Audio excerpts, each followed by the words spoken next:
Hey, Dr. Karen Can, and I'm really excited to share with you kind of a recent discovery of mine. Maybe if you have been into sacred geometry and esoteric studies for a very long time, this may not come as a new surprise for you, but it was for me. What happened was, so one of my practitioners had come up with a very interesting and complex problem that it was brand new to me, this issue. So we thought we would kind of troubleshoot it together. And it had to do with dimensional energies and dimensions and things like that.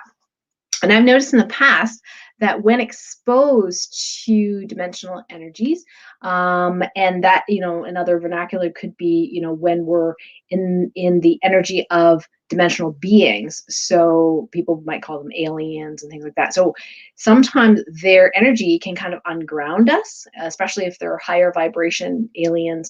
And so we tend to be ungrounded. And so if you're trying to muscle test, or maybe figure skate, probably not that convenient or helpful at that time.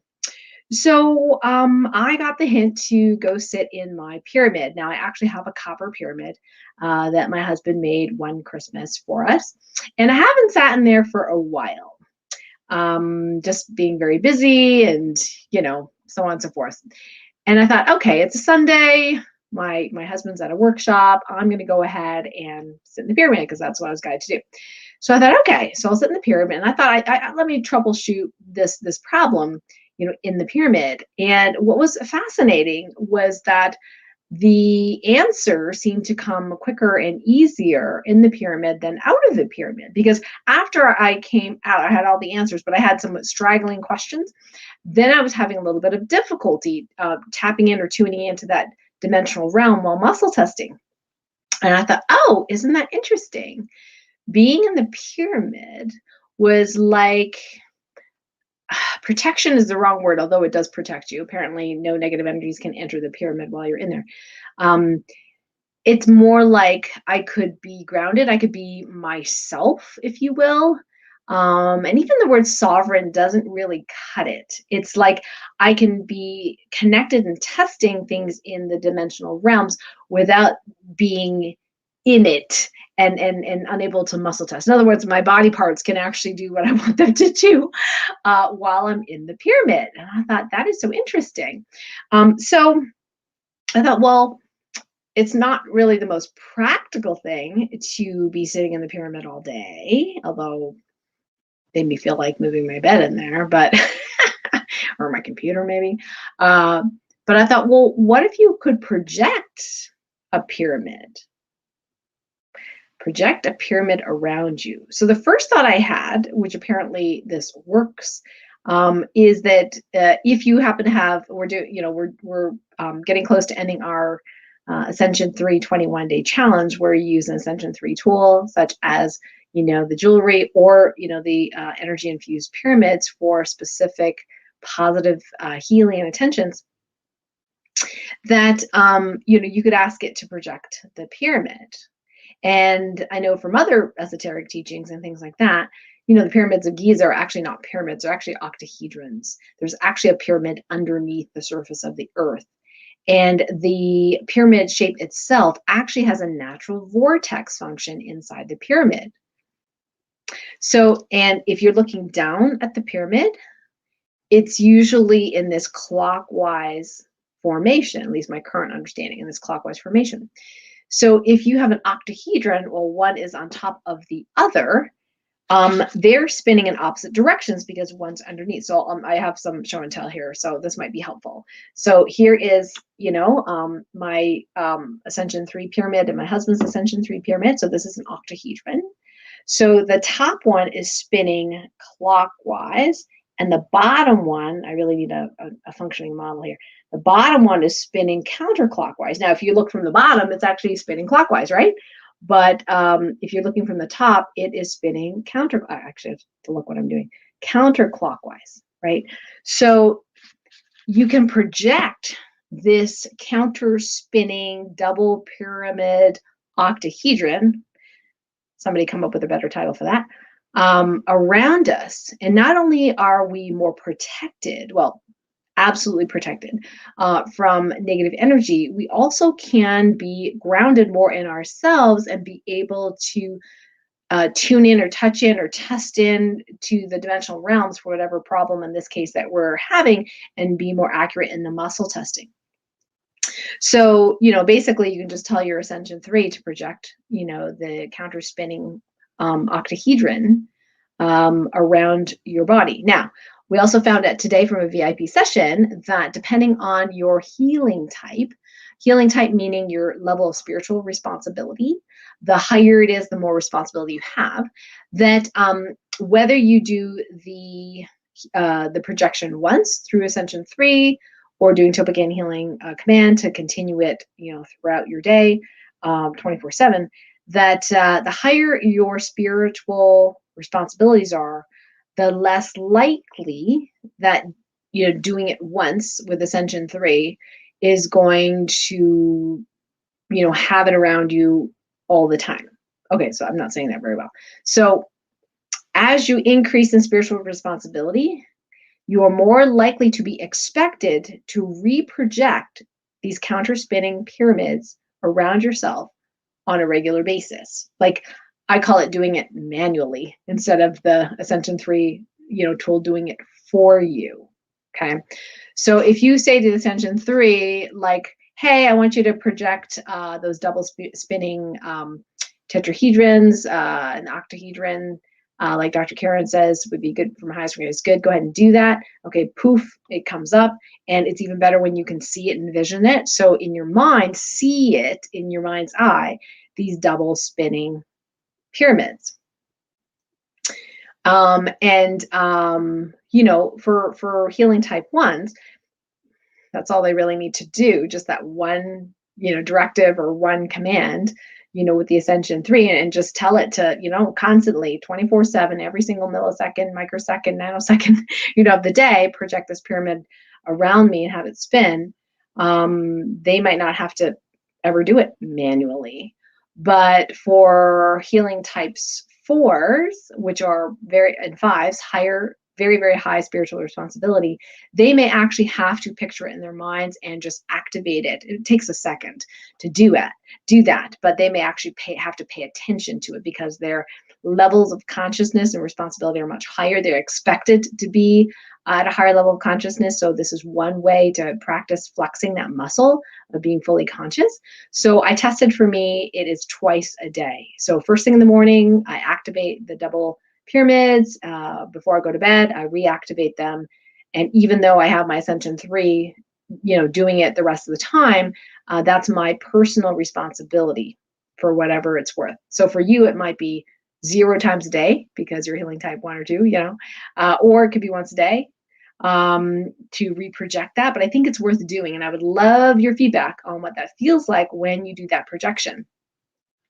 So just to reiterate, you're doing a projection of, a pyramid on the top and a pyramid on the bottom, right? And where does the middle of the pyramid go? So if you're standing up, it actually hits your Tien. So what's your Tien? It's about 2 finger widths below and in from the surface of the skin into your lower belly. This is a very important, both spiritual and energetic area of the body. We learn about in Chinese medicine. It stores energy and kind of like a storage or battery place, if you will, for energy, but it does much, much more. And I found a lot of esoteric things that it also does, which I'm not going to go into here. But that's where that, the interface between the 2 pyramids are actually at the level of the Tien. If you're sitting, you could still project the pyramids or in this case, octahedrons. And just that's where Tien is, kind of where it crosses. And even if you are sitting in a pyramid and, okay, it's not crossing over your Tien, but it's, crossing over your butt because you're sitting, that is just fine. I mean, you're so protected in a pyramid anyway. So, so I want you to try that. Try projecting those counter-spinning pyramids. Like I said, you could just imagine them, and then they just show up. With the Ascension 3, the nice thing is you can ask it to continue doing it 24/7 for you, and then only having to do a top-up, like for me, healing type 5 person, twice a day. And then all the rest of the time is just automatic, which is super cool. So in the Light Warrior Training Camp, which is coming up this weekend, so we only have today and tomorrow hey, yeah, exactly. I'll talk about the Merkaba in a sec. So we just have today and tomorrow to register before we start camp on Saturday. So I do this training based on the book Sensitivity is Your Superpower. And we're always evolving, we're always changing and noticing new things. And so this iteration of the Light Warrior Training Camp, of course, this is virtual. We're not doing it live and in person like we will hopefully next year.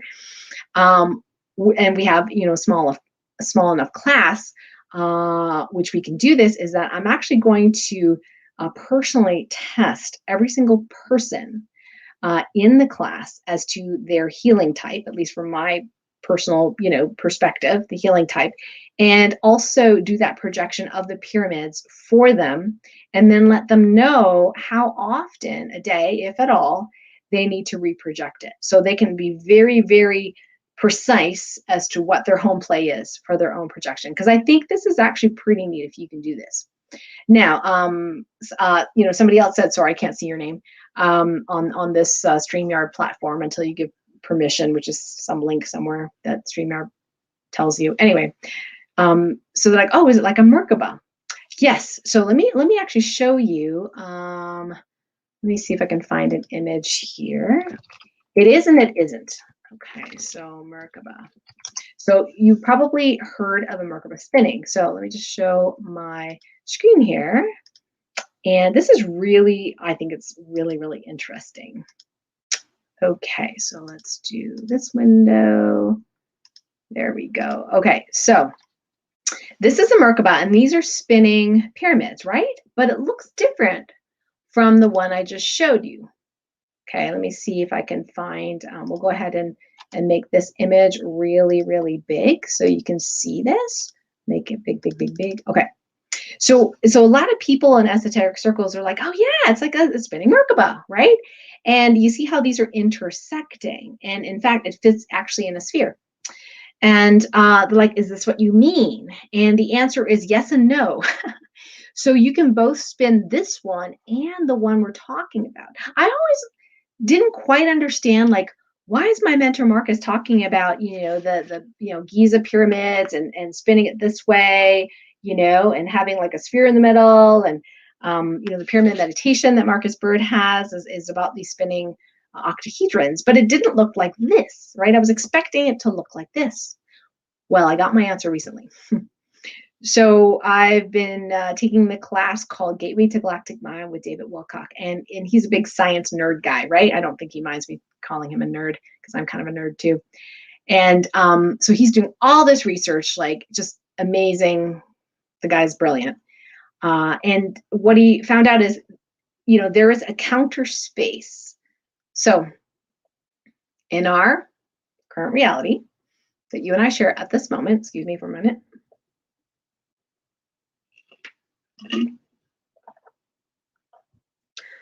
I get excited.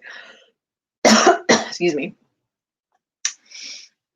In this reality, there is an opposite reality, an inside-out space. Interestingly, this may be on a Spiritual Medicine Digest, we'll see.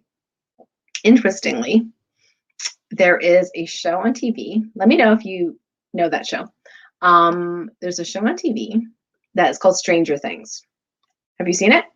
I love it. I think I'm kind of, the whole alien thing is, bad guys and eat you up, and it's completely ridiculous. Okay, so I don't like that part. Okay, but the inside out space was interesting because they called it the upside down or inside out space, something like that in the show. And they made it really scary. It looked pretty much like a darker version of our current reality. And I'm like, this is based in like some sort of fact or reality, but something's being distorted here in this particular,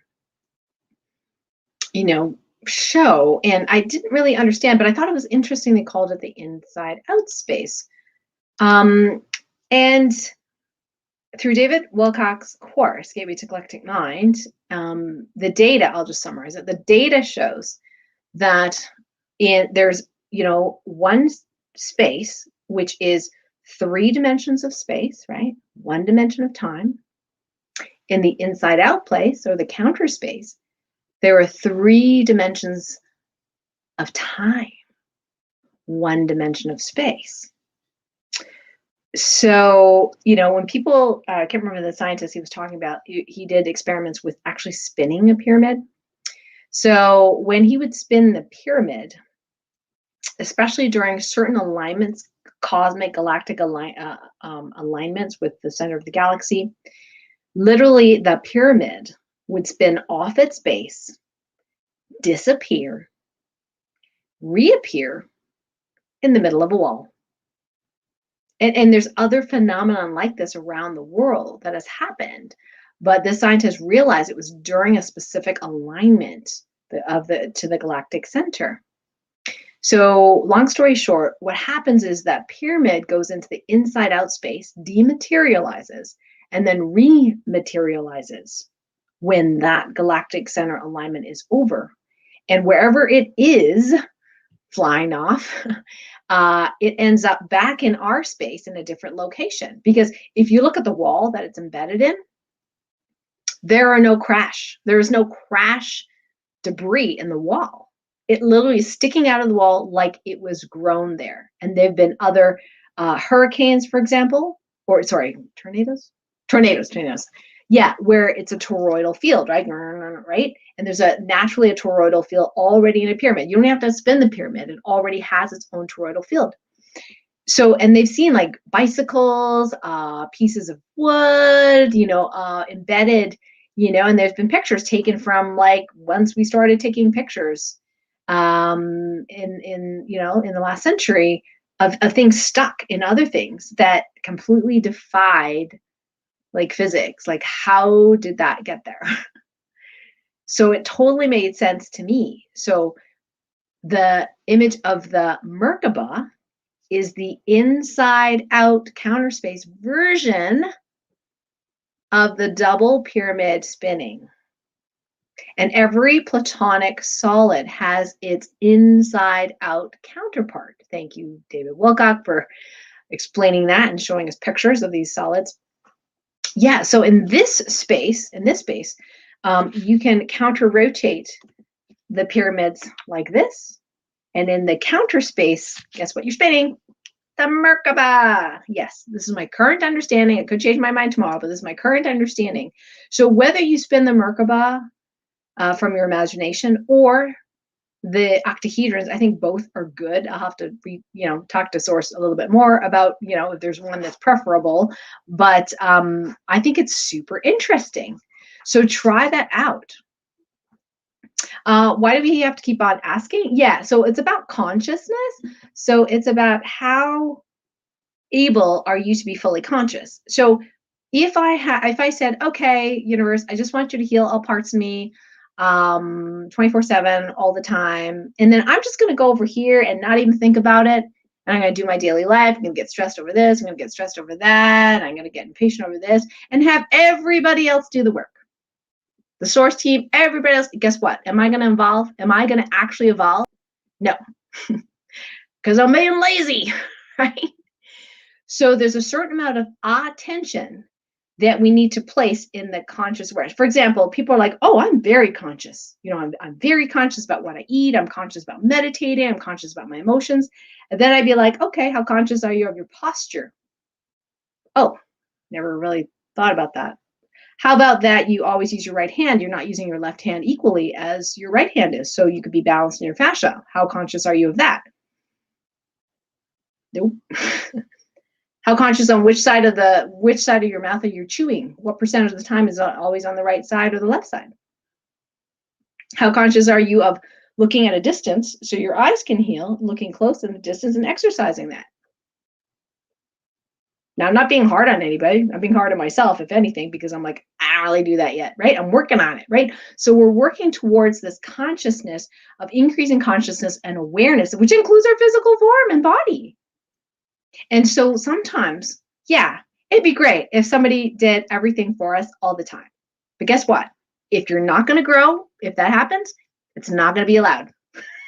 So that's why the healing type 4s and 5s actually need to reproject the pyramid, not because they're in trouble, not because they did something wrong, not because they're less than someone else.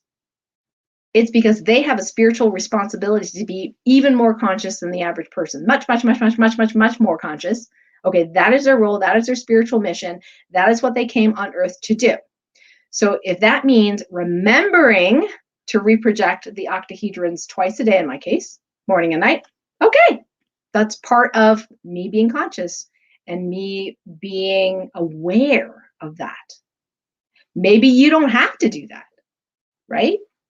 It's like if you were fully conscious, what it would mean is that you would be able to be in that stillness, 0 point place, being state, sorry, not place, being state 100% of the time. I've not met a human on the planet that can do that yet.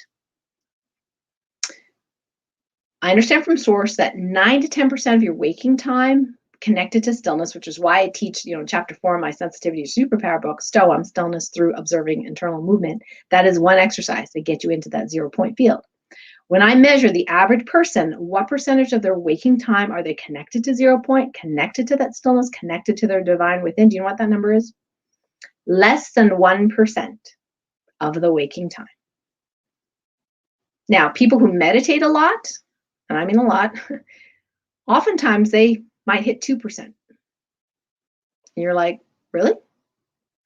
Yeah, because they're not always hitting 0 point in the meditation. So it's not about, it is, okay, is it about quantity? Yes. Quantity of time being fully present. That's why all the spiritual teachers, Eckhart Tolle and everybody else, like power of the presence, right? Well, I get it now. It's like when you're fully conscious and in your body. So right now I'm feeling energy running in my body and conscious I'm talking to you as well as feeling the energy in the body. I can be in 0 point at the same time. I call that stillness on the fly, doing two things at once, being and doing at the same time. Then you rack up that time, that number of seconds and minutes during the day. When you hit that 9 to 10%, and everything before that is like humongous improvements. Like 2 to 3% is humongous improvements. And what do I mean by improvements? I mean your ability to manifest, your ability to heal, your ability to auto-heal multiple things in your life, who you influence in the rest of your life. So right now in this space where I'm at, I can just think of someone and immediately that love bubble expands around them, right? I don't even have to try to heal them, but I just think of them and it's there, unless for whatever reason, it's not for the highest and greatest good. So the more conscious you are, the more amount of time you stay connected to the 0 point field, even if it's 3 seconds here, 3 minutes here, 1 minute here, 5 minutes there. You don't have to meditate for 2 hours a day necessarily in a row. It actually doesn't always work that way. I know people that do meditate 1 hour, 2 hours a day, and their lives are no more synchronistic or miraculous than mine. In fact, it's usually the opposite because they're not conscious the rest of the time. They're only conscious partway through the meditation time. So yeah, so don't ask for easy, ask for your ability to be conscious as much as is necessary for your spiritual well-being and growth. So instead of comparing ourselves, because a lot of healing type 4s and 5s at the beginning when I introduced this concept of spiritual responsibility levels, I didn't use the word spiritual responsibility. I used the word healing type 1, 2, 3, 4, and there wasn't a 5 back then. Now there is. So people were like, oh, I muscle tested. I can get to a healing type 2. I'm a healing type 4, and I really want to be a 2. I'm like, not accurate in your muscle testing. Not from my point of view.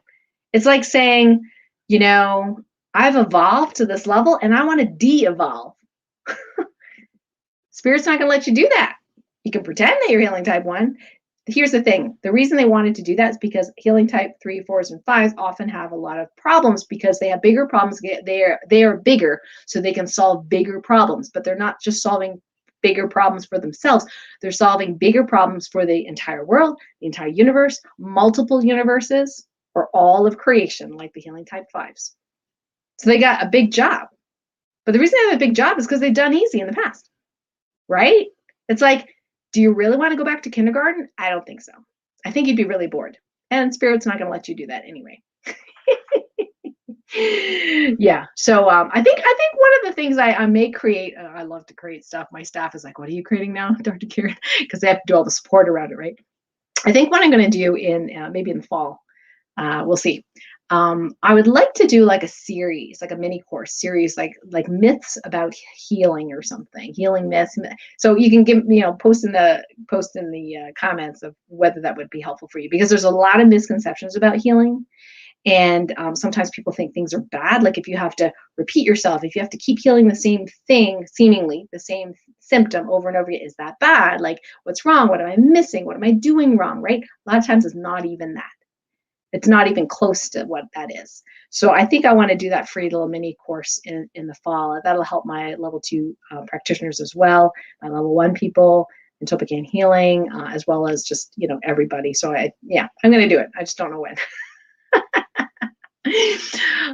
So if you do register for the Light Warrior Training Camp, you have till the end of tomorrow to do so. And I will personally muscle test and check you to see, first of all, we're going to have you project the double octahedron spinning and see it as part of the divine muscle testing part of the training. And then I'll let you know individually. You'll have to write down in your notes because I won't remember necessarily how many times, if at all, you need to reproject that during the day. I think this will be a profound improvement in people's lives and always, possible. You already have, if you have, any of the Ascension 3 or you do Topican healing or in my courses, you already have the Universal Clearing Vortex usually downloaded and activated, right? This is just another nuance to that, another tool to do that, to project these double spinning pyramids. So I'm super excited about that. I'm super excited about, testing people, telling you how often to project it. We're going to make sure as you do it in class, in the camp, if there's any glitches, anything that's preventing you from being able to do it, I'm going to go ahead and do a mini healing on the group for that, so that everybody can feel confident at the end of that camp. They got it. They got it down. So I'm really excited to add this piece into the camp. And I have to run because I am preparing for this weekend's program and course and laying it out. And so I hope to see you there. This is going to be, I think, one of the few times we're actually going to do it online, because I really love it in person. In person is really, really fun. But of course, that is, more of an expense with travel and food and hotel or resort fees or whatever. This is your one chance, to get it in the comfort of your home. And I know there's some people that are not well enough to travel anyway, or don't feel safe enough to travel. So we decided not to do it live and in person this time around, because last time we had people, the 2 years that I did this, we had people from all over, Europe and Canada and, other places. So we just kept it online for now. And hopefully next year, I'm seeing it in my mind that we will be able to be together and in person. And have fun, right? Have fun, eat together. How do we know my muscle testing is accurate but nothing manifests? Yeah, just because your muscle testing is accurate does not mean you're connected to the 0 point field at least 9 to 10% of your waking time. So see if you can get into the stillness and then muscle test from that place what percentage of waking time. And how you know if it's accurate or not is that, let's put it this way. As I connect to the 0 point field more and more and more, and I'm not just so you know, I'm not consistently at that 9 or 10%, certain days and weeks I am. But if I'm busy doing like websites and stuff like that, do I forget? Yeah, I do. So that's that consciousness piece, right? Remembering, being aware, remembering. And I'm getting there, like to be more consistent in that 9 to 10% of the waking time. And what happens is, and how you know that you're muscle testing correctly, that you really are that 9 to 10% of the time instead of ego telling you are, is that you see synchronicities. Stuff falls in your lap. Like you connect with the right people at the right time. Flow happens, your business is better. If you're in business, money comes in easier, relationship, challenges, if there are any, you are able to resolve them faster. You come up with these amazing ideas or strategies, or, basically your life starts to really work. And for every increment you go up from 1 to 2%, 2 to 3, it is actually a jump in your manifestation. And sometimes you're on the way. You just, you might have 80% divine timing that's left. So you just got to wait till the rest of the world catches up to you. And the universe rearranges itself so you get what you want. And sometimes it can be in a flash. It's amazing. So for everyone, it's slightly different, but that's at least what I can share with you right now. The wisdom that I've learned over the last however many years throughout, healing my illness of fibromyalgia and chronic fatigue syndrome, and, being back to figure skating and winning all those, gold medals and things like that. And yeah, is it easy? No. The higher level of healing type you are, the harder the challenges are. Not because there's anything wrong with you, not because, that you're not doing it right. It's because you asked for it. Why? Because your soul needs to evolve. So you've done easy in the past. Remember that. I want you to remember that. You've done, if you're level, healing type 3, 4, 5, you've done easier in the past. This challenges in this timeline is because you're evolving and you need those challenges to evolve. So the universe is co-creating with you and giving you those challenges so you can evolve. If everything was easy, do you really think we would bother meditating? I wouldn't. Are you kidding me? I love to do stuff, right? Don't ask me to be, I'm just going to do. Okay, great, guys. Thank you so much. Thank you for the comments as well. And if this is helpful, would love to have you put in the comments, like one thing that you learned today that was cool. It could be, yes, I'm going to try the double pyramids, or it could be, yeah, I learned about my healing type more, and I'm more at peace with it, or whatever feedback you have, any ahas that you got, and then if this is. If you really like this and someone who may benefit from it, please share it with them as well. And like I said, I'd love to see you at the Light Warrior Training Camp. Doors are closing on Thursday. So, okay, take care. I'm going to go back to work, working on the training camp behind the scenes. And I hope to see you this weekend. Bye for now. Lots of love.